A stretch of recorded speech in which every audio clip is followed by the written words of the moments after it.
로마서 15장 28절 한 절 말씀입니다. 오늘 하나님께서 우리에게 주신 말씀을 함께 읽겠습니다. 그러므로 내가 이 일을 마치고 이 열매를 그들에게 확증한 후에 너희에게 들렀다가 서바나로 가리라. 아멘. 네, 드디어 로마서가 오늘이 마지막 15장 그리고 16장을 공부하고 마치는 날입니다. 9월 첫 주 수요일부터 시작해서 오늘이 16주가 되는 날입니다. 8장은 두 번으로 나누어서 했고 오늘 15장과 16장은 이제 오늘 한 번에 할 예정입니다. 지금까지 로마서를 공부하시면서 무척 어렵다 이렇게 생각했는데 그런데 해보니까 할만하다 이 정도로 생각하셨으면 성공하신 것입니다. 다 기억나지는 않는다 하더라도 다음번에 다시 한번 보면 충분히 할 수 있겠다 이런 생각이 들어도 굉장히 이번 학기 성공하신 것입니다. 바울은 사실 바울 자신의 신학을 로마서를 통해서 집대성했고 로마서를 충분히 이해하고 소화할 수 있으면 바울 서신 어디를 읽어도 충분히 이해하고 잘 따라갈 수 있습니다. 오늘은 15장, 16장 이야기인데 사실 15장과 16장은 그렇다 치고 15장은 로마서 1장의 제일 앞부분에 자리하는 것이 훨씬 더 좋았지 않겠나 하는 생각을 아마 할 것입니다. 왜냐하면 바울이 로마서를 기록한 목적이 15장에 나오기 때문입니다. 그런데 바울은 자기가 로마서를 기록한 목적을 15장에다가 저기 뒤에다가 두고 있습니다. 왜 그렇게 했는지는 바울 자신만이 알겠지만 그는 복음을 변증하는 일이 굉장히 긴급했고 그래서 첫 서두부터 처음부터 아예 복음으로부터 바로 들어가고 있는 대담한 모습, 아주 급박한 모습을 보여주고 있습니다. 오늘 주제는 복음을 전하는 그리스도인이라는 주제를 잡았습니다. 1절에서 13절까지가 교회 공동체에 당부하는 내용인데 사실 이 15장 1절에서 13절까지는 14장에서 이어지는 내용이라고 해도 무방합니다. 조금 복잡하기도 하고 쉽기도 한데 잘 따라오면서 한번 보겠습니다. 1번 질문입니다. 바울은 믿음이 강한 자가 마땅히 해야 할 일을 무엇이라고 말합니까? 바울은 이 믿음이 강하다는 말을 14장에서도 하고 있고 15장에서도 하고 있는데 여기서 믿음이 강하다는 말을 우리가 지금 생각하는 믿음이 좋다 이런 의미로 받아들이시면 곤란하고 성숙한 믿음을 가진 자 이 정도로 생각하시면 좋겠습니다. 믿음이 강하다 이거보다 성숙한 믿음을 가져서 여러 사람들을 포용하고 이해하고 그리고 조금 더 포용성이 있고 넓은 마음을 가진 믿음의 어른 같은 사람 이 정도로 생각하시면 좋겠습니다. 이런 성숙한 사람이 마땅히 해야 할 일이 무엇인가? 1절 한번 보겠습니다. 함께 읽습니다. 믿음이 강한 우리는 마땅히 믿음이 약한 자의 약점을 담당하고 자기를 기쁘게 하지 아니할 것이라. 중요한 단어가 나오죠. 자기를 기쁘게 하지 아니할 것이다. 이 성숙한 사람은 자기를 기쁘게 하지 않는 사람이라고 했습니다. 성숙한 사람은 그러면 자기를 기쁘게 하지 않으면 누구를 기쁘게 하는 것일까요? 위로는 하나님을 기쁘시게 하고 우리 주변으로는 성도들과 이웃과 타인을 기쁘게 하는 사람. 믿음이 성숙한 사람은 위로는 하나님을 기쁘시게 아래로는 주변의 여러 사람들을 기쁘게 하는 사람이 바로 성숙한 사람이라 아주 이렇게 정의를 내리고 있습니다. 2절을 읽겠습니다. 제가 읽습니다. 우리 각 사람이 이웃을 기쁘게 하되 선을 이루고 덕을 세우도록 할지니라. 이게 바울의 생각일까요? 아니면 바울의 생각이 아니라 성경에 기록된 혹은 성경에 기초를 둔 말씀일까요? 바울은 당연히 자기 생각을 기록한 적은 없습니다. 바울은 항상 예수님으로부터 구약으로부터 성경의 여러 가지 조건으로부터 가지고 와서 로마서를 기록했습니다. 그래서 믿음이 성숙한 사람은 자기를 기쁘게 하지 않고 하나님을 기쁘시게 하고 이웃을 기쁘게 하는 자다. 이것도 역시 성경적인 근거가 있습니다. 2번 질문을 보겠습니다. 자기를 기쁘게 하지 않고 이웃을 기쁘게 하는 삶을 살아야 할 이유가 무엇입니까? 이 이유는 3절에 나와 있습니다. 함께 읽을까요? 그리스도께서도 자기를 기쁘게 하지 아니하셨나니 기록된 바 주를 비방하는 자들의 비방이 내게 미쳤나이다 함과 같으니라. 즉 예수님도 자기를 기쁘게 하지 않았기 때문에 믿음이 성숙한 우리도 자기를 기쁘게 하면 안 된다는 말입니다. 바울의 논리는 단순하죠. 우리가 예수님 따르는 제자들인데 예수님도 일평생 이 땅에서 살아가신 삶이나 공생애를 보면 예수님도 자기를 즐겁게 하고 기쁘게 하기 위해서 살아간 적이 한 번도 없다. 그러므로 우리는 당연히 주님을 기쁘게 하고 하나님을 기쁘게 하고 그리고 이웃을 기쁘게 하는 삶을 살아야 된다. 이 말씀을 하고 있는 것입니다. 예수님이 하나님을 기쁘게 하고 이웃을 기쁘게 했다는 것은 우리가 예수님의 복음서의 행적을 보면 당연히 그렇다고 인정하고 당연히 그렇다고 말할 수 있는 것 아닙니까? 자, 3번 질문을 보겠습니다. 그리스도께서 믿음이 연약한 자들을 위하여 하신 일을 구체적으로 말해 보십시오. 그러면 주님께서 자기를 기쁘게 하지 않기 위해서 어떤 일을 했느냐? 이웃을 기쁘게 하고 하나님을 기쁘시게 하기 위해서 어떤 일을 하셨는가? 7절입니다. 중요한 말씀입니다. 함께 읽습니다. 그러므로 그리스도께서 우리를 받아 하나님께 영광을 돌리심과 같이 너희도 서로 받으라. 받다라는 말이 2번 나오죠. 그리스도께서 우리를 받으셨는데 너희도 서로 받으라. 여기 이 받으라는 말을 헬라어에서 이렇게 쓰고 있습니다. 프로스람바노라는 단어를 사용하는데 합성어입니다. 프로스라는 말과 람바노라는 말이 더해졌는데 프로스는 with, 즉 곁에라는 뜻입니다. 즉 곁에 두고 함께 먹다라는 뜻입니다. 곁에 두고 함께 다니고 함께 섬기고 함께 돌보고 곁에 두고 함께 먹는다라는 뜻입니다. 예수님께서 우리를 예수님 당시에 주변의 여러 사람들을 프로스람바노 하셨습니다. 예수님께서 이 땅에 오셔서 하시는 여러 사역들을 보면 주님께서 하신 모든 일은 이 땅에서 사람들을 함께 살피고 함께 먹이고 함께 돌봤던 그 모든 사역은 예수님의 사역으로 다 수렴되고 있습니다. 우린 그걸 너무나 잘 알고 있지 않습니까?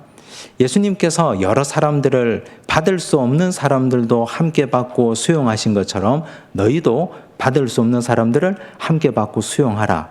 바울이 그걸 주장하고 있습니다. 4번째 질문을 한번 보겠습니다. 하나님 아버지께 영광을 돌리는 방법이 무엇입니까? 5절과 6절인데요. 제가 읽겠습니다. 이제 인내와 위로의 하나님이 너희로 그리스도 예수를 본받아 서로 뜻이 같게 하여 주사 한 마음과 한 입으로 하나님 곧 우리 주 예수 그리스도의 아버지께 영광을 돌리게 하려 하노라. 여기 5절에 보면 중요한 말씀이 있는데 그리스도 예수를 본받다라는 말이 나오죠. 그러면 우리는 이 문맥에 의하면 예수님의 무엇을 본받아야 한다는 뜻입니까? 예수님이 받을 수 없는 사람을 함께 받아서 곁에 두고 함께 먹고 마신 모습을 본받아야 되고 예수님께서 자기를 기쁘시게 하지 않고 이웃과 하나님을 기쁘시게 하신 모습을 본받아라 하는 뜻입니다. 6절 말씀에 보면 주 예수 그리스도의 아버지께 영광을 돌리게 하려 하노라. 여러분은 하나님께 영광을 돌린다는 말이 어떤 말이라고 생각하십니까? 우리 그런 말씀 많이 하잖아요. 내 삶의 목적은 사람께 영광을 돌리는 게 아니고 내가 영광을 받는 게 아니고 하나님께 영광을 돌리는 거다. 그럼 여러분들은 하나님께 영광을 돌린다는 말이 어떤 의미인 것 같습니까? 스포츠 경기에서 금메달을 딴 사람이 메달을 목에 걸고 이 모든 영광은 내가 금메달을 딴 영광은 하나님께 영광을 돌립니다 라고 하는 것도 하나님께 영광을 돌리는 거지만 여기 이 문맥에 의하면 하나님께 영광을 돌리는 건 함께 할 수 없는 사람들을 곁에 두고 함께 먹고 함께 마시고 받는 것. 하나님께 영광을 돌리고 주변 사람들을 기쁘게 하는 것. 나의 영광을 위해서 살지 않는 것. 나를 기쁘게 하지 않는 것. 이게 궁극적으로 하나님께 영광을 돌리는 것입니다. 어떻게 생각하십니까? 지금까지 우리는 그냥 개념적으로 내가 하나님께 영광을 돌린다는 의미가 무엇일까? 돈을 많이 벌어서 하나님께 헌금 많이 하고 교회에다가 교회에서 기뻐하는 일에 목사님이 원하는 일에 많은 걸 헌신하면 하나님께 영광을 돌리는 거겠거니 어렴풋이 그 정도로만 생각했는데 오늘 이 말씀을 통해서 문맥을 통해서 깊이 있게 하나하나 살펴보니까 하나님께 영광을 돌린다는 말의 의미가 명확해졌습니다. 나를 기쁘게 하지 않는 겁니다. 우선적으로 나를 기쁘게 하지 않으면 그리고 하나님께 영광을 돌리고 하나님을 기쁘시게 하고 이웃을 기쁘게 하고 받을 수 없는 사람을 함께 받아서 그들과 함께 먹고 마시고 이것이 하나님께 영광을 돌리는 가장 중요한 방법이라고 바울이 정의해 주고 있습니다. 우리 예수님께서 이 땅에 계실 때 예수님의 별명이 있습니다. 예수님의 별명을 주변의 사람들이 바리새인들과 서기관들과 유대 종교 지도자들이 예수님을 조롱하기 위해서 예수님께 지어준 별명이 있습니다. 누가복음 7장 34절에 보면 예수님의 별명이 이렇게 나옵니다. 함께 읽을까요? 인자는 와서 먹고 마시매 너희 말이 보라 먹기를 탐하고 포도주를 즐기는 사람이요 세리와 죄인의 친구로다 하니. 예수님을 조롱하는 말입니다. 예수님을 비방하고 예수님께 비아냥거리는 말입니다. 그런데 이 말이 역설적으로 오히려 예수님에 대한 훈장이 되고 말았습니다. 먹기를 탐하고 포도주를 즐기는 사람이다. 예수님은 항상 주변의 여러 사람들과 함께 식사를 자주 하셨습니다. 식탁 교제를 항상 가까이 하셨는데 예수님이 돈이 많아서 식탁 교제를 한 게 아니고 사람들이 가까이 하지 않는 사람들과 주님은 그 자리에 함께 계셨다는 뜻입니다. 오늘 여기 바울이 말한 것 예수님께서 너희를 받은 것처럼 너희도 피차 서로 받으라 말씀하셨는데 주님은 받아주지 않는 사람을 받아주셨습니다. 대표적인 사람이 세리와 창기입니다. 누가복음 7장 34절에 죄인이라고 나오는데 여기 이 죄인은 창기를 말하는 것입니다. 유대인들 입장에서 세리는 매국노 아닙니까? 세리와 늘 함께 다녔던 사람들이 창기들인데 유대 율법주의자들과 유대 종교 지도자들은 세리와 창기를 짐승보다 더 저급한 사람으로 취급했습니다. 받아주지 않습니다. 함께하지 않습니다. 그런데 예수님은 그들과 함께 마시고 그들과 함께 즐기고 그들의 애환을 듣고 그들의 삶을 나누었습니다. 이것이 예수님께서 하신 일입니다. 주님이 평생 동안 하신 일이 사람들이 가까이 하지 않는 사람을 받아주셨습니다. 누가복음 19장에 보면 삭개오가 나오는데 삭개오 세리 아닙니까?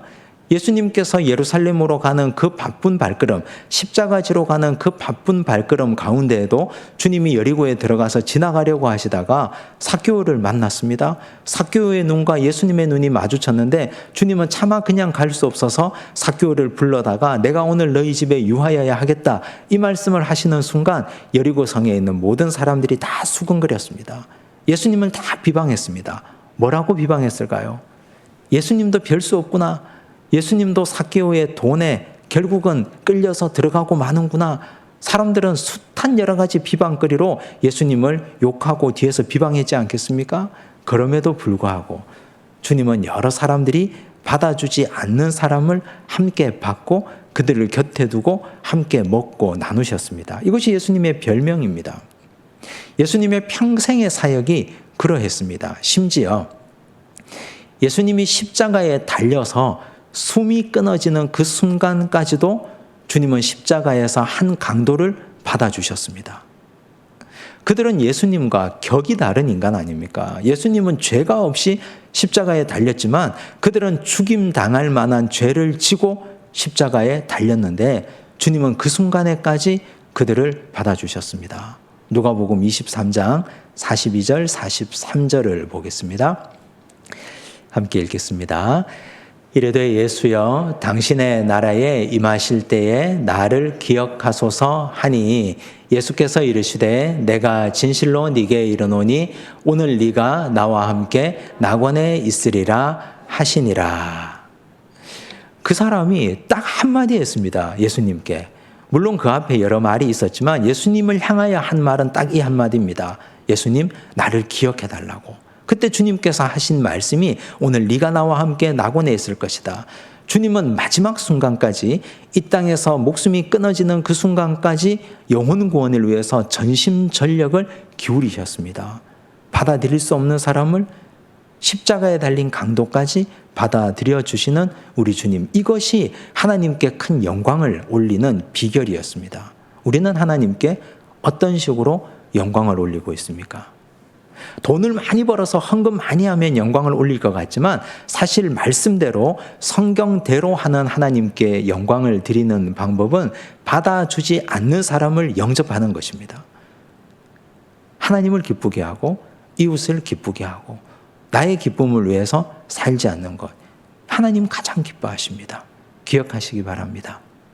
예수님은 그렇다 치고 예수님은 하나님의 아들이니까 예수님은 이 땅에 왕으로 오셨고 선지자로 오셨고 제사장으로 오셨고 그리스도로 오셨기 때문에 그렇다 치고 그러면 우리는 예수님 말고 사람에게서는 이런 모델을 발견할 수 있을까? 프로스 람바노 하신 사람을 만날 수 있을까? 누가 기억나십니까? 성경의 대표적인 이런 모델을 말해보라고 한다면 저는 사울 시절에 바울을 받아들여 주었던 바나바를 예로 들고 싶습니다. 바나바가 사울이었던 바울, 그 악했던 사람을 받아들여 줬던 이 모습은 감동적이지 않습니까? 사도행전 9장 26절과 27절에 보면 그 내용이 나오는데 함께 읽겠습니다. 사울이 예루살렘에 가서 제자들을 사귀고자 하나 다 두려워하여 그가 제자됨을 믿지 아니하니 바나바가 데리고 사도들에게 가서 그가 길에서 어떻게 주를 보았는지와 주께서 그에게 말씀하신 일과 다메섹에서 그가 어떻게 예수의 이름으로 담대히 말하였는지를 전하니라. 사울이 어떤 인간입니까? 예수 믿는 사람을 잡아다가 옥에 넘겼고 스데반 집사님이 돌에 맞아 순교하는데 이 사람을 죽이십시오 하고 죽이는데 한 표를 던졌고 성난 사람들이 돌을 들어서 스데반 집사님을 치는데 사람들의 옷을 맡아주었던 사람이고 항상 예수 믿는 사람을 조사에다가 잡아서 옥에 넘겨주는 인간 사냥꾼이었습니다. 그런데 그 사람이 다메섹 도상에서 예수님을 만났습니다. 회심했습니다. 아무도 믿어주지 않습니다. 저거 거짓말하는 거라고. 저건 분명히 덫이라고. 사람들은 그렇게 사울을 믿지 않습니다. 그런데 그때 바나바가 그를 프로스 람바노해 주었습니다. 받아주었습니다. 그를 섬겨줬습니다. 그를 제자들에게 소개해주는 가교 역할을 해주었습니다. 그래서 바나바는 이 일로 하나님께 큰 영광을 올린 사람이 되었습니다. 여러분은 어떻습니까? 우리가 하나님의 영광을 위해서 산다는 이 말을 구체적으로 생각하고 구체적으로 떠올리고 그럼 앞으로 나는 하나님의 영광을 위해서 어떻게 살아야 할까를 한번 계획해 보시기 바랍니다. 나의 기쁨이 아니라 타인의 기쁨, 하나님의 기쁨, 받을 수 없는 사람을 받아주는 그 놀라운 하나님의 역사 가운데 살아가시면 좋겠습니다. 그 다음 페이지 보시면 바울은 로마 교회 성도들에게 자신을 어떻게 소개합니까? 사실 이것이 바울이 자신을 소개하는 것이 로마서 1장에 나와야 되잖아요. 근데 바울은 자기 소개를 1장에 하지 않고 15장 여기 뒤쪽에 가서 소개하고 있습니다. 복음을 전하는 게 너무 급했기 때문에 그것부터 먼저 본론부터 다 전하고 그리고 15장에 와서야 자기를 소개합니다. 세 가지로 소개하는데요. 16절 한번 볼까요? 함께 읽습니다. 이 은혜는 곧 나로 이방인을 위하여 그리스도 예수의 일꾼이 되어 하나님의 복음의 제사장 직분을 하게 하사 이방인을 제물로 드리는 것이 성령 안에서 거룩하게 되어 받으실 만하게 하려 하심이라. 여기 중요한 단어가 몇 가지 나오는데 눈여겨봐야 될 것이 제사장 직분입니다. 사실 바울은 제사장이 아니잖아요. 근데 바울이 자기가 제사장 직분을 감당한다 그랬습니다. 제사장은 어떤 일을 합니까? 예수님께서 이 땅에 그리스도로 오셨는데 그리스도는 3중직을 가지고 있습니다. 첫째는 왕이고, 두 번째는 선지자고, 세 번째는 제사장이고. 옛날에 제사장이 했던 일은 하나님과 인간 사이의 중재, 다리 역할을 했습니다. 인간은 죄가 있어서 하나님께 나갈 수 없잖아요.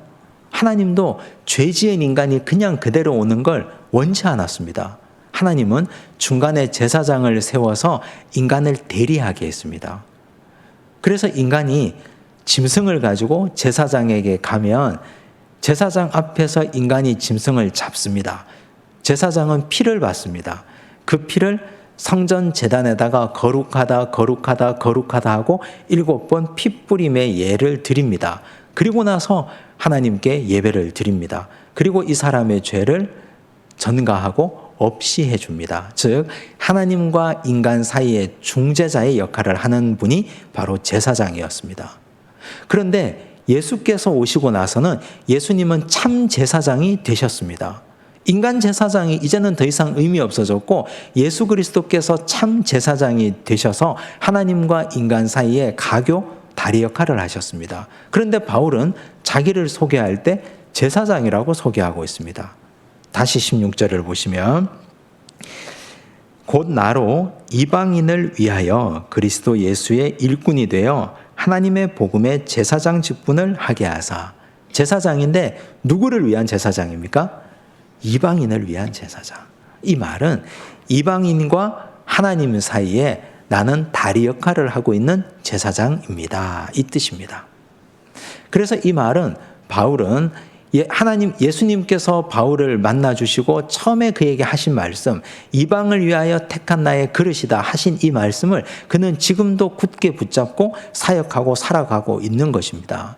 그래서 그는 이방인들을 위해서 하나님께 기도드려주고 그리고 이방인들이 바울에게 와서 자신의 삶을 나누고 자신의 고민을 나누고 기도 제목을 나누면 그걸 하나님께 기도드려드리고 그리고 하나님께서 이방을 위하여 특별한 계획을 갖고 있으면 그 하나님의 계획을 받아서 이방 교회에 다니며 증거하고 그 역할을 바울이 했던 것입니다. 바울은 자기 소개할 때 이방인을 위한 제사장 역할을 한다. 두 번째는 18절입니다. 함께 읽습니다. 그리스도께서 이방인들을 순종하게 하기 위하여 나를 통하여 역사하신 것 외에는 내가 감히 말하지 아니하노라. 그 일은 말과 행위로. 여기서 우리가 뼈대를 좀 추려야 되는데 18절에 뼈대를 한번 추려서 읽어보겠습니다. 그리스도께서 나를 통하여 역사하신 것. 이렇게 읽으셔야 됩니다. 그리스도께서 누구를 통하여요? 나를 통하여 역사하셨다. 이게 왜 바울의 자기를 소개하는 말이 되느냐 하면 여기 주어가 누굽니까? 바울입니까? 아니면 그리스도이십니까? 그리스도가 주어죠. 그래서 바울은 자기를 소개할 때 내가 그리스도의 복음을 전했다 이렇게 소개하지 않고 그리스도께서 나를 통하여 역사하셨다 이렇게 자기를 소개하고 있습니다. 바울은 여기서 자신의 도구됨을 증거하고 있는 것입니다. 나는 도구였다. 나는 수단이었다. 내가 주어가 되어서 이 많은 일을 한 것이 아니고 나는 그저 주님 손에 붙잡힌 도구에 불과한 하나의 인간이었을 뿐 나는 아무것도 아니다. 바울이 고백하지 않습니까? 나는 만물의 찌꺼기 같은 존재다. 나는 죄인의 괴수다.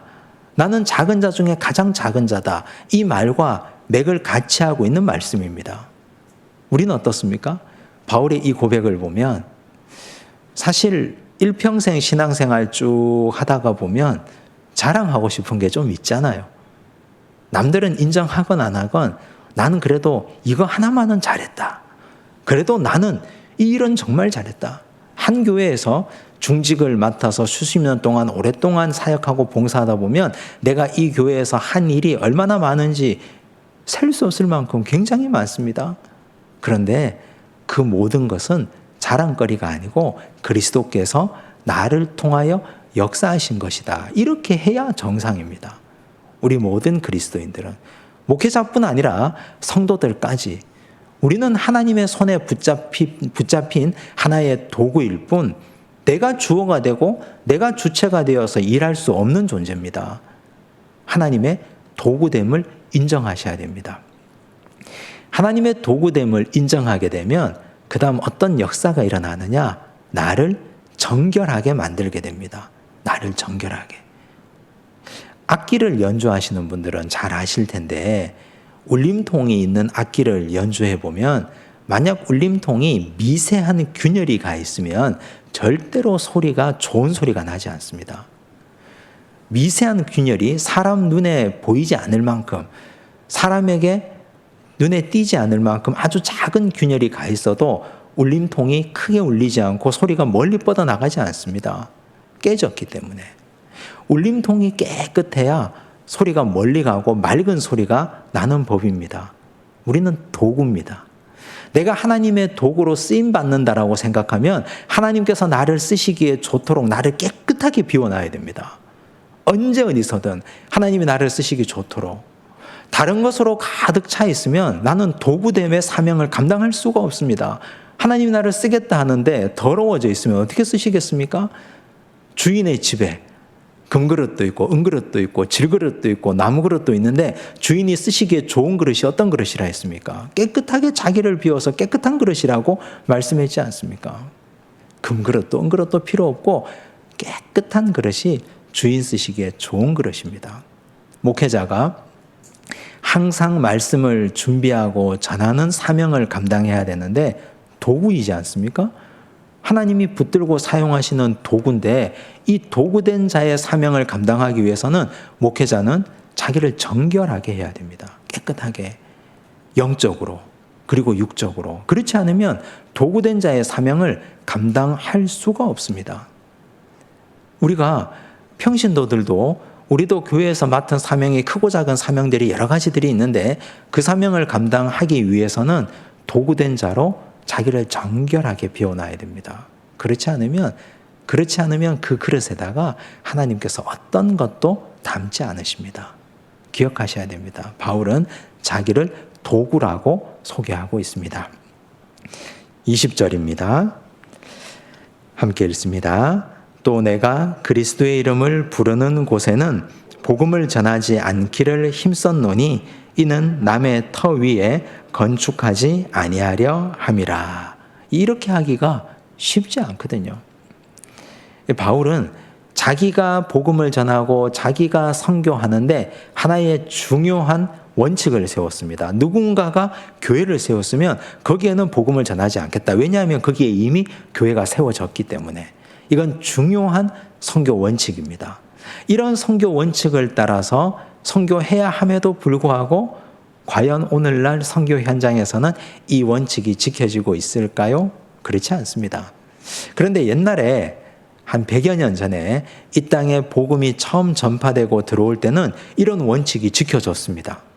미국에서 북장로교회가 선교사를 파송하고 남장로교회가 선교사를 파송하고 캐나다 장로교회가 파송하고 호주 장로교회가 파송하고 세계 각 교단들이 여러 선교사님들을 이 땅에 파송했을 때 우리나라 땅은 아주 좁은 땅이지 않습니까? 그럼에도 불구하고 선교사님들이 다 한자리에 모여가지고 이 나라를 분할했습니다. 선교지를 분할했습니다. 즉 호주에서 오신 선교사님들은 부산과 경남 지역을 선교했습니다. 그리고 북장로교회 선교사님들은 저 북쪽 지역을 선교했습니다. 여러 교단과 여러 교파들이 이 나라 땅을 다 나누어 가지고 우리 서로 신사협정을 맺고 이 땅에서 열심히 선교 사역을 하자 하고 다 나누어서 선교 사역을 감당했습니다. 성경적인 근거를 가지고 여기 바울이 말한 나는 남이 먼저 지어놓은 터 위에는 복음을 전하지 않기로 작정했다. 바울의 선교의 핵심적인 전략입니다. 오늘날 교회도 오늘날 선교 현장도 바울의 이런 모습을 본받아야 하는데 사실은 그렇지 않아서 부끄럽고 낯뜨거운 일이 너무나 자주 일어나고 있습니다. 바울이 말한 자기가 도구로 쓰임받겠다. 바울이 말한 지금 이런 위대한 선교 전략을 가지고 선교 정책을 수립한 것은 바울의 자기 확신과 자기 철학이 있었기 때문입니다. 고린도전서 15장 31절을 보면 바울은 자기 고백을 그렇게 고백하고 있습니다.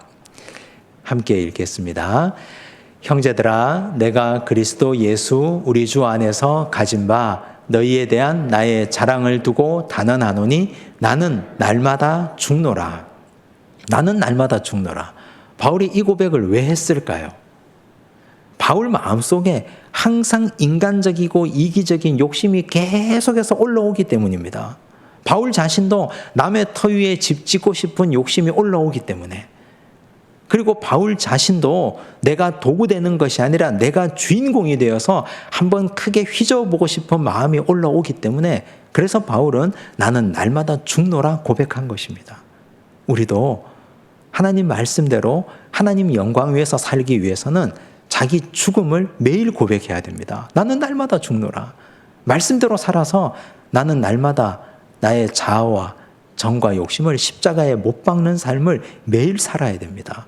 그렇지 않으면 가만히 두면 이 욕심이 자라서 끝간데 모르는 욕심으로 우리를 이끌고 가버릴 것입니다.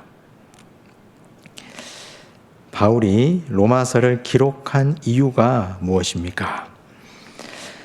바울이 로마서를 기록한 이유가 22절에서 24절까지 나오는데요. 제가 한번 읽어보겠습니다. 그러므로 또한 내가 너희에게 가려 하던 것이 여러 번 막혔더니, 너희는 로마 교회잖아요. 바울이 로마에 가려고 했던 계획들이 여러 번 있었는데 이게 여러 번 막혔습니다. 23절, 이제는 이 지방에 일할 곳이 없고 또 여러 해 전부터 언제든지 서바나로 갈 때에 너희에게 가기를 바라고 있었으니. 바울이 지금 로마서를 언제 기록하고 있을까요? 우리가 신약 공부할 때 다 했는데 바울이 로마서를 3차 선교 여행이 거의 끝나갈 때쯤 고린도에서 로마서를 기록했습니다. 그래서 여기 이 지방이라고 하는 것은 바울이 3차 선교여행, 2차 선교여행, 1차 선교여행을 했던 이 지방, 여기는 일할 곳이 없다고 그랬습니다. 당당하게 이렇게 말할 수 있겠습니까? 바울이 안디옥 교회에 파송을 받았잖아요. 1차 선교여행을 힘차게 다녔죠. 2차 선교여행은 유럽으로 다녔습니다. 3차 선교여행은 소아시아의 중심 도시 에베소에서 선교했습니다. 이제는 유럽이나 아시아나 내가 복음을 전할 곳이 없다. 다 전했다. 충실하게 복음을 전했다. 이제는 이 지방에서 일할 곳이 없다. 그래서 나는 서바나로 가고 싶다. 서바나는 스페인입니다. 오늘날의 스페인. 바울은 스페인으로 가고 싶다. 스페인으로 갈 때 너희에게 가기를 바라고 있었으니. 24절, 이는 지나가는 길에 너희를 보고 먼저 너희와 사귐으로 얼마간 기쁨을 가진 후에 너희가 그리로 보내주기를 바람이라. 이 말이 중요하죠. 너희가 그리로 나를 보내달라. 이 말은 이제 너희 로마 교회가 나를 파송해달라는 뜻입니다. 바울이 1차, 2차, 3차 선교여행에 바울을 파송한 교회가 어디입니까? 안디옥 교회 아닙니까? 안디옥 교회가 바울을 1차, 2차, 3차 선교여행 때 파송했습니다. 그런데 그때는 배는 가끔 타고 다녔죠. 비행기가 있는 것도 아니고 기차가 있는 것도 아니고 자동차가 있는 것도 아니라서 그는 배 아니면 그냥 걸어 다녔습니다. 그래서 안디옥 교회에 파송을 받으면 한 바퀴 돌고 파송한 교회 가서 다시 선교 보고하는 자리가 너무나 멀었습니다. 그래서 이제는 이쪽에 복음을 다 전했으니까 서쪽으로 더 옮겨가서 로마 교회가 나를 파송해주면 로마보다 더 서쪽에 있는 스페인에 가서 복음을 전하고 싶다. 너희들이 나를 파송해 줄 수 있겠느냐? 사실은 이 속내를 지금에서야 말하는 것입니다. 만약에 바울이 로마서를 기록한 목적을 1장에다가 얘기했다면, 1장에다가 선교 편지를 써서 여러분들이요, 나는 스페인에 가서 복음을 전하고 싶은데 여러분 교회가 나를 후원해 주십시오. 선교비도 걷어서 보내주고 나의 먹을 것과 쓸 것도 후원해 주십시오 라고 했다면 편지 읽어보지도 않고 아마 사람들은 그냥 버려버렸을 것입니다.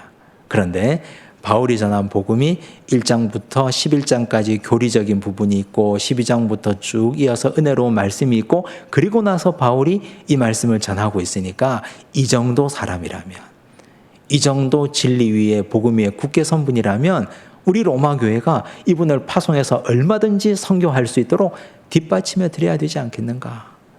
사람들은 아마 그렇게 생각했을 것입니다. 우린 여기서 바울이 복음을 향한 뜨거운 열정을 읽어야 됩니다.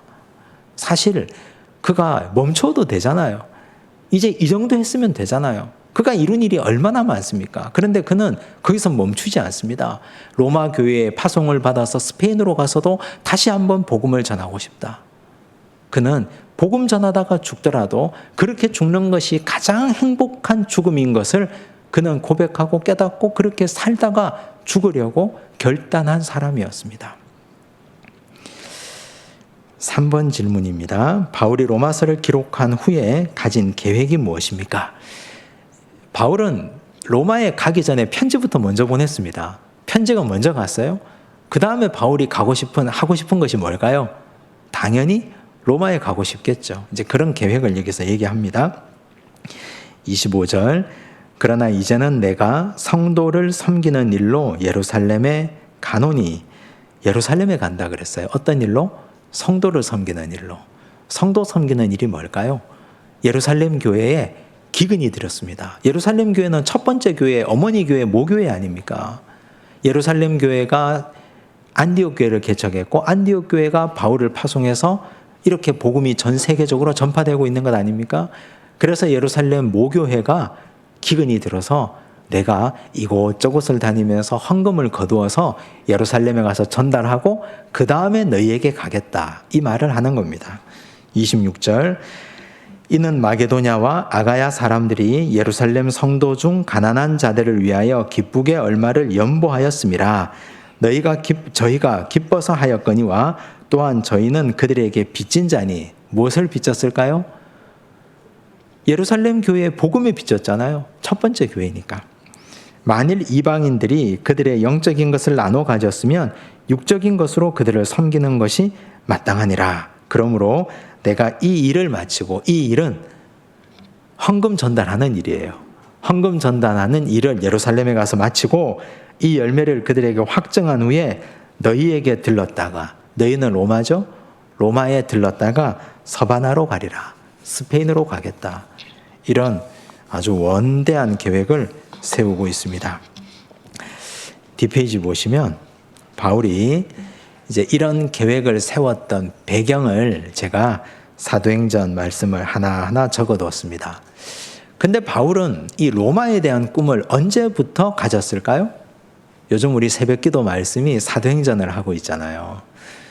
바울이 로마에 대한 원대한 꿈을 사실은 에베소를 선교할 때부터 가지고 있었습니다. 에베소는 바울이 정말 가고 싶었던 곳입니다. 그런데 에베소 사역이 가장 정점에 이르렀을 때, 최고조에 이르렀을 때, 사역이 망한 것도 아니에요. 안 되는 것도 아니에요. 사역이 너무너무 왕성해서 에베소 시 전체가 다 복음에 사로잡혔을 때, 그때 바울은 로마를 꿈을 꾸었습니다. 사도행전 19장 21절입니다. 함께 읽을까요? 이 일이 있은 후에 바울이 마게도냐와 아가야를 거쳐 예루살렘에 가기로 작정하여 이르되 내가 거기 갔다가 후에 로마도 보아야 하리라 하고. 예루살렘 갔다가 로마도 보아야 하리라 그랬잖아요. 그런데 바울이 로마로 가는 과정이 굉장히 드라마틱합니다.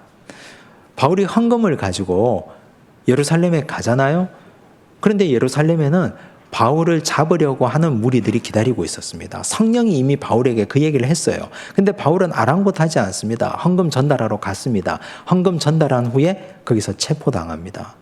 바울이 로마 시민권자니까 천부장은 총독에게 넘기고 총독은 자기 임기를 넘기고 재판해주지 않아요. 2년이나 넘게 바울은 그냥 가이사랴에 머물러 있습니다. 그런데 바울이 거기서 한마디 하죠. 내가 가이사에게 상소하노라. 로마에 가서 재판받겠다고 그랬습니다. 그래서 바울이 군인이 그를 호송해서 배를 태워가지고 아드라무떼로 나는 배를 타고 로마에 와서 재판받습니다. 이제 그 일이 여기에 드러나 있습니다. 사도행전 28장 16절을 보겠습니다. 사도행전 28장 16절 함께 읽습니다. 우리가 로마에 들어가니 바울에게는 자기를 지키는 한 군인과 함께 따로 있게 허락하더라. 왜 바울을 군인과 함께 따로 있게 두었을까요? 아직 미결수 신분이니까. 바울을 군인이 지키는데 따로 둬서 가택연금을 해둔 상태입니다. 그 상태에서 사도행전 28장 30절 31절을 보시면 함께 읽습니다. 바울이 온 이태를 자기 셋집에 머물면서 자기에게 오는 사람을 다 영접하고 하나님의 나라를 전파하며 주 예수 그리스도에 관한 모든 것을 담대하게 거침없이 가르치더라. 온 이태, 만 2년입니다. 2년 동안 바울은 그 상태에 머물면서 로마에서 여러 사람들을 접견했습니다. 이제 바울의 꿈이 이루어진 것입니다. 바울이 로마 교회에 편지를 먼저 보냈죠. 그리고 나서 그는 예루살렘에 갔죠. 거기서 감옥에 2년 동안 잡혀 있었죠. 그리고 바울이 죽을 고생 다해서 배 타고 배가 난파할 뻔한 이 모든 고통을 다 딛고 로마에 갔죠. 로마에 가서 자기가 편지를 써서 보낸 그 성도들과 함께 만납니다. 그리고 그들과 함께 2년 동안 교제합니다. 자기 셋집에서 머물면서 그들에게 복음을 전하고 말씀을 나누고 성경 공부했습니다. 이렇게 바울이 로마 교회 성도들과 함께 귀한 교제를 나누었다는 얘기입니다. 이제 16장으로 넘어갑니다. 16장 말씀은 바울이 여러 성도들에게 문안 인사하는 마지막 장입니다. 교재에 보면 이 16장 본문이 잘못되어 있습니다. 15장을 적어뒀습니다. 그래서 교재를 오늘 질문만 보시고 성경과 함께 보시면 좋겠습니다. 바울은 로마 교회 교인들에게 베베를 어떻게 소개합니까? 그녀가 어떤 인물을 가지고 로마 교회를 방문했습니까?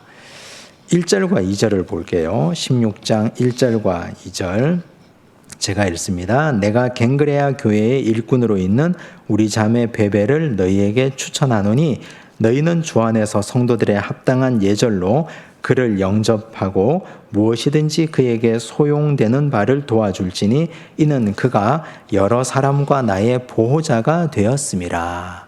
이 말로 미루어 보면 로마서를 가지고 가서 로마 교회에 전달한 사람이 베베라는 여성 성도입니다. 바울이 로마서를 3차 선교행이 거의 끝나갈 때쯤 고린도에서 기록했거든요.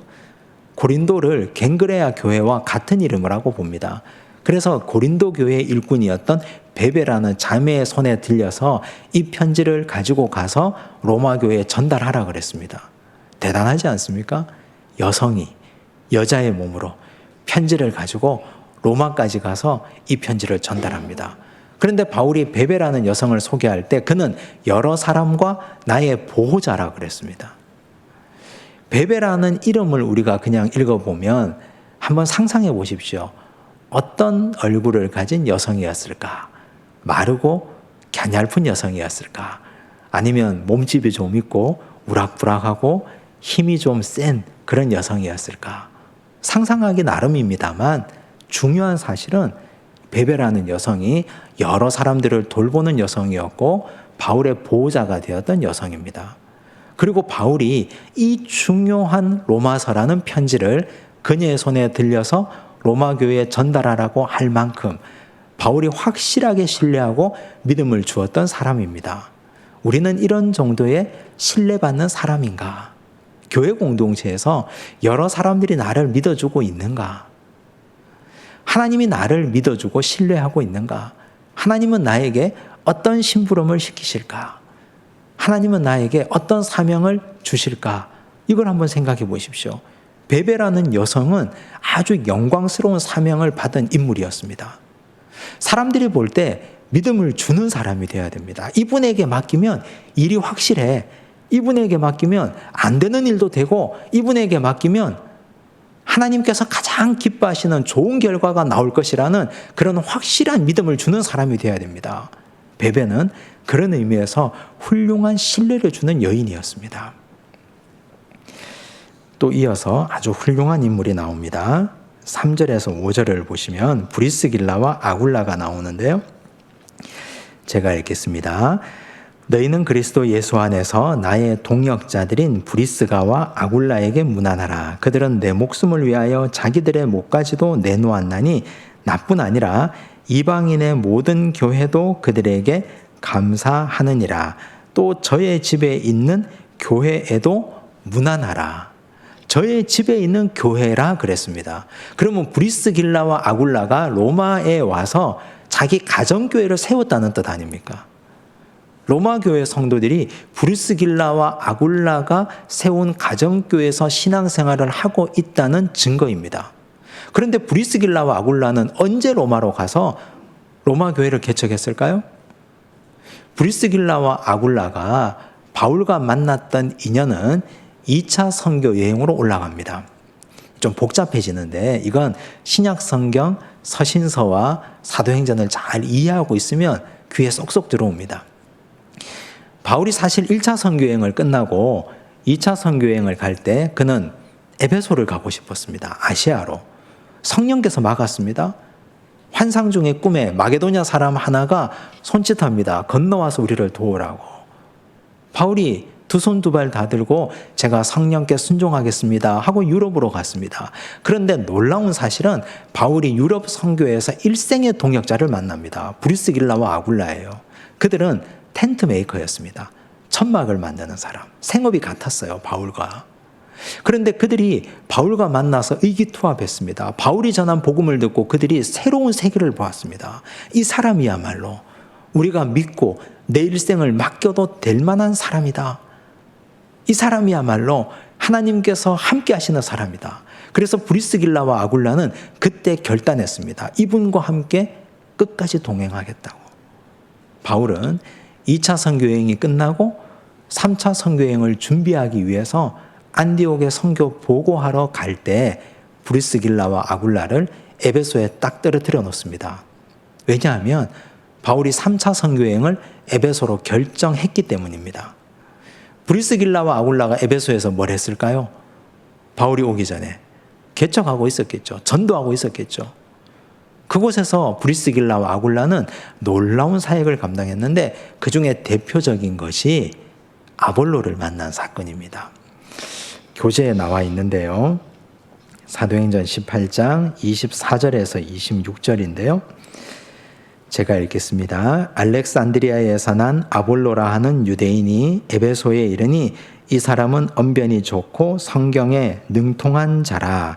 그가 일찍이 주의 도를 배워 열심으로 예수에 관한 것을 자세히 말하며 가르치나 요한의 세례만 알 따름이라. 브리스길라와 아굴라가 에베소에서 미리 가서 열심히 복음의 터전을 닦고 바울 선생님이 오시면 이곳에서 열심히 복음 전하시도록 미리 터전을 다 닦아놓고 있는데 아볼로라는 사람이 왔어요. 근데 이 사람은 요즘으로 얘기하면 신학교를 갓 졸업한 사람입니다. 언변이 좋습니다. 말을 아주 잘합니다. 말씀에 능합니다. 성경을 잘 알고 있습니다. 그런데 문제는 이 사람이 요한의 세례만 알고 있습니다. 얕은 수준의 신앙에 머물러 있는 사람입니다. 그런데 그걸 듣고 브리스길라와 아굴라가 이분의 가능성을 봤습니다. 브리스길라 아굴라 부부가 아볼로를 자기 집에 모셨습니다.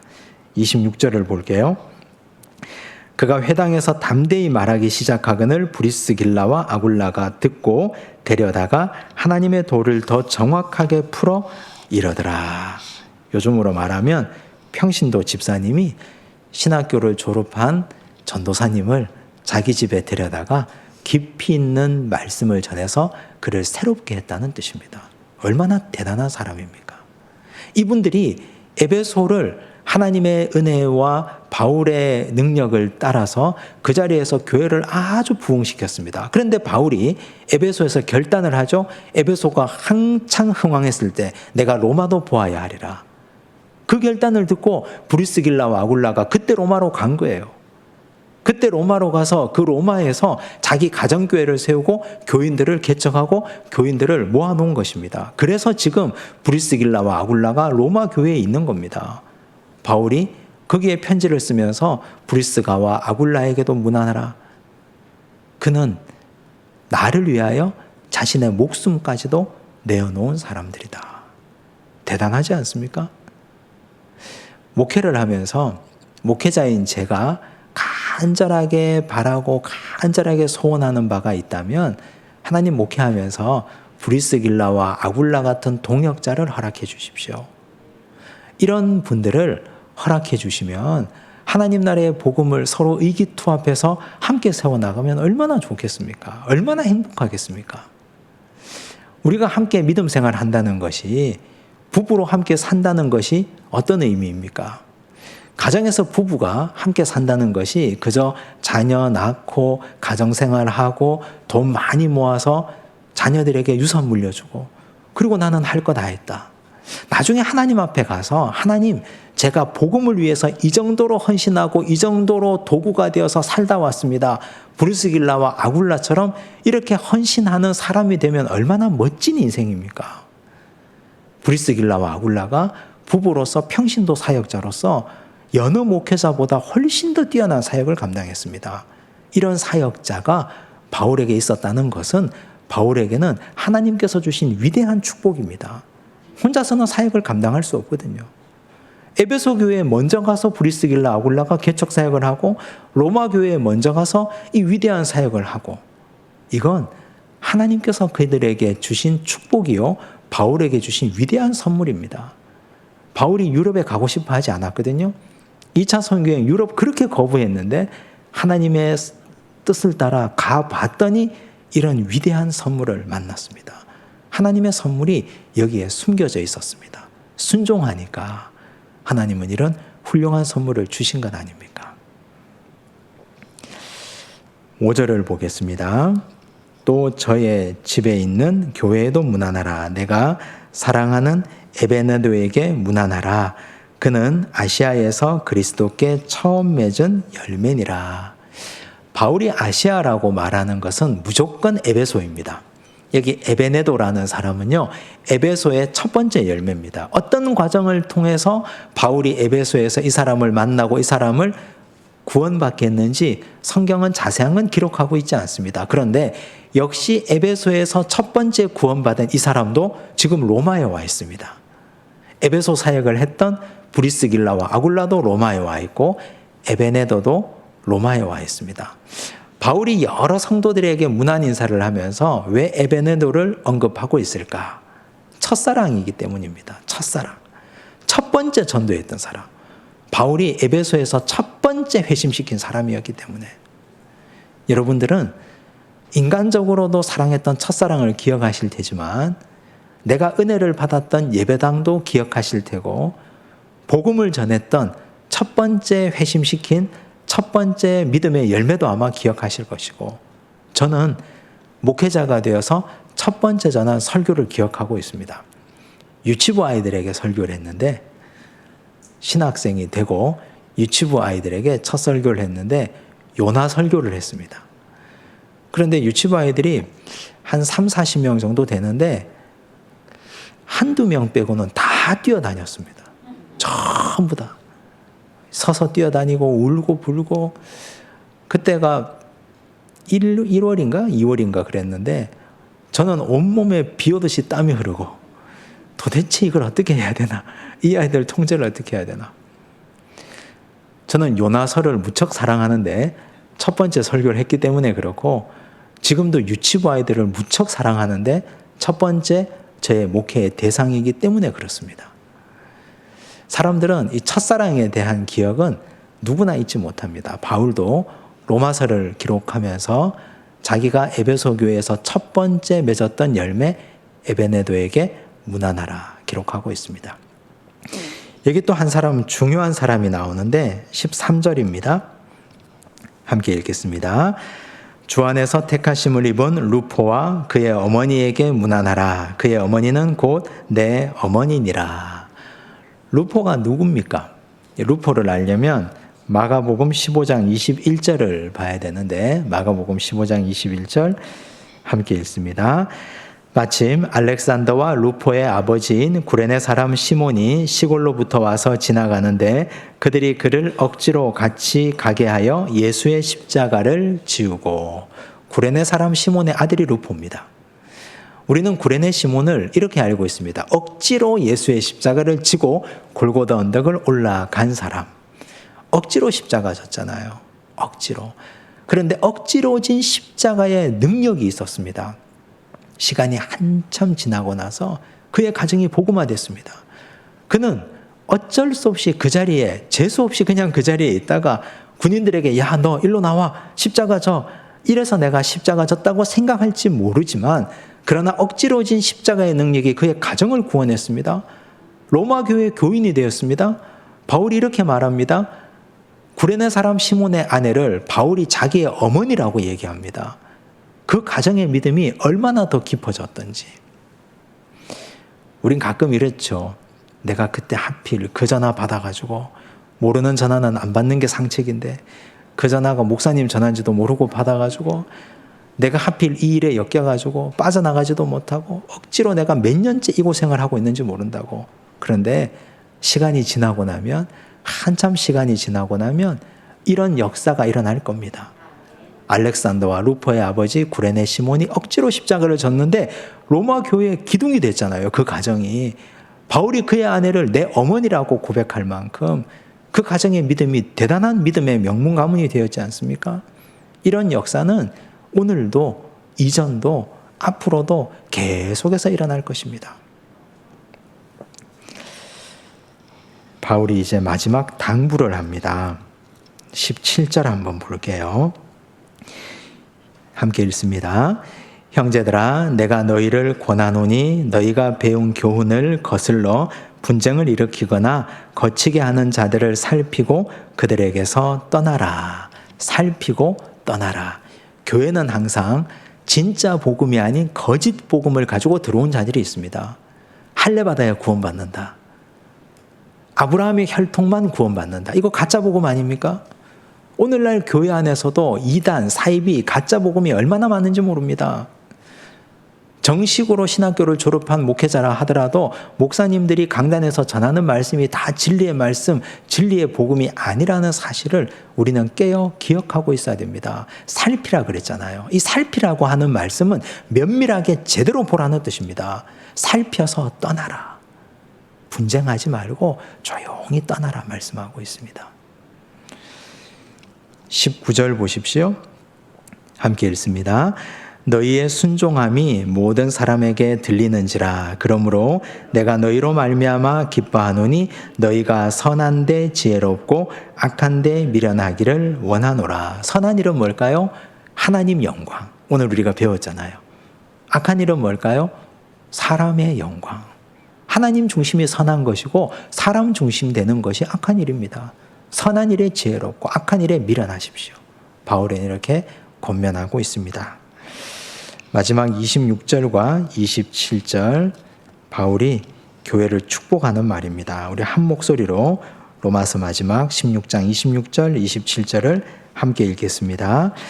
이제는 나타내신 바 되었으며 영원하신 하나님의 명을 따라 선지자들의 글로 말미암아 모든 민족이 믿어 순종하게 하시려고 알게 하신 바 그 신비의 계시를 따라 된 것이니 이 복음으로 너희를 능히 견고하게 하실 지혜로우신 하나님께 예수 그리스도로 말미암아 영광이 세세 무궁하도록 있을지어다. 아멘. 고생 많이 하셨습니다. 로마서 공부하신다고 수고 많이 하셨습니다. 혹시 로마서를 16주 동안 공부하시면서 잘 이해가 안 되시거나 더 나누고 싶은 것이 있거나 궁금하신 것이 있으면 저에게 전화 주셔도 되고 메일 주셔도 되고 찾아오셔도 되고 또 붙잡고 계속해서 물어보셔도 됩니다. 질문이 풀릴 때까지 저도 성심껏 준비하고 또 대답하겠습니다. 다음 학기는 계시록을 함께 공부하려고 합니다. 요즘 이 시대에 요한계시록을 바로 공부하고 바로 하는 것이 무척 중요하기 때문에 계시록에 대해서 함께 나눠보려고 합니다. 혹시 겨울 긴긴 밤 별로 할 일이 없고 밤잠이 없으신 분들은 계시록을 미리 읽어 놓으시면 좋겠습니다. 계속해서 여러 번 읽고 묵상해 놓으시고 내년 봄이 되면 함께 계시록을 공부하도록 하겠습니다. 오늘 출석부 가지고 오신 분들은 나가시면서 내시고 온라인으로 공부하시는 분들은 교회 교육자들에게 알려주시고 오늘 이 자리에 오신 분들은 나가시면서 오늘 책거리 하는 날이니까 빵 하나씩 다 받아가시면 좋겠습니다. 기도하겠습니다. 하나님 아버지 감사합니다. 로마서의 16주 말씀을 함께 은혜 가운데 나누었습니다. 복음의 진수를 함께 맛보았습니다. 하나님께서 바울을 통해서 이 세상 만민들에게 오늘 이 땅에서 복음 생활하고 있는 우리들에게도 진리의 말씀, 능력의 말씀, 은혜의 말씀을 허락해 주시니 감사합니다. 이 말씀 읽고 받았으니 다시 한번 묵상하고 깨닫게 하여 주시옵고 깨달은 대로 실천하도록 주께서 허락해 주시옵고 진리와 능력의 말씀에서 떠나지 않도록 주께서 허락하여 주시옵소서. 진리의 말씀에 뿌리박고 그 자리에 굳게 서 있도록 도우시고 사람을 기쁘시게 하지 않고 하나님을 기쁘시게 하며 나를 기쁘게 하지 않고 이웃을 기쁘게 하는 믿음의 백성, 하나님의 영광을 위해서 사는 아버지 자녀 되도록 축복하여 주시옵소서. 모든 말씀 예수님 이름으로 기도드리옵나이다. 아멘.